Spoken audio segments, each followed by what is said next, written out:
They've got to get cracking on that message because there's only 18 days to go till polling day and early voting starts in 7 days, starts next Tuesday. Let's go to Denita Wawn now, who's with the Master Builders Australia. She's the Chief Executive, joining us live from Canberra. Denita, tell us about the housing policies. You've got a big focus from both sides of politics at their launches and their campaigning so far this week. Which is your preference? Well, it's interesting, Chris. I think the coalition is a tad in front. They've got their tax deductibility. On the flip side, the ALP are talking about $10 billion for 100,000 new homes, utilising government-owned land. That's not a huge amount of detail there.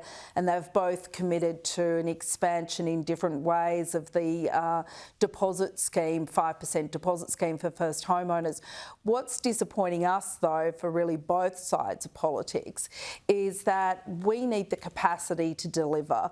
And if we're going to build these homes for all Australians, as you quite rightly point out, we've got a housing crisis, we do not have enough homes, then we also need people to do it. We also need to get rid of the quagmire of planning and building approval delays that is just costing us money. Let me jump in there. We've got plenty of people coming into this country, but obviously we need to improve the mix. We need to prioritise construction tradies coming into the country rather than all the other categories that are there.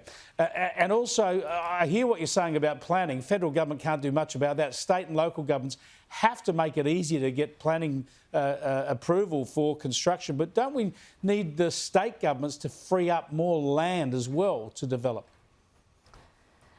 Absolutely, Chris. We know that there is greater capacity in this country. We're a large country geographically with not a huge amount of people in it. And we know it takes forever for suburbs to be approved.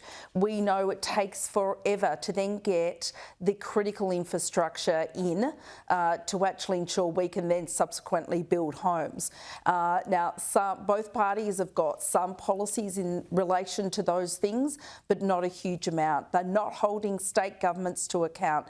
The federal government gives billions and billions of dollars to state governments every year through a variety of partnership agreements, and they do not hold them to account.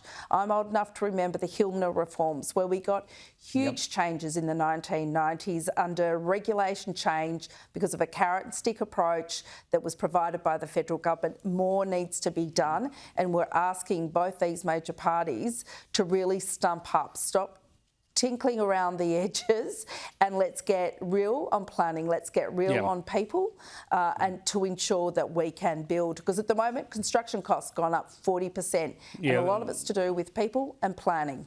Thanks for joining us, Denita. I appreciate it. Denita Wawn there, Master Builders Australia.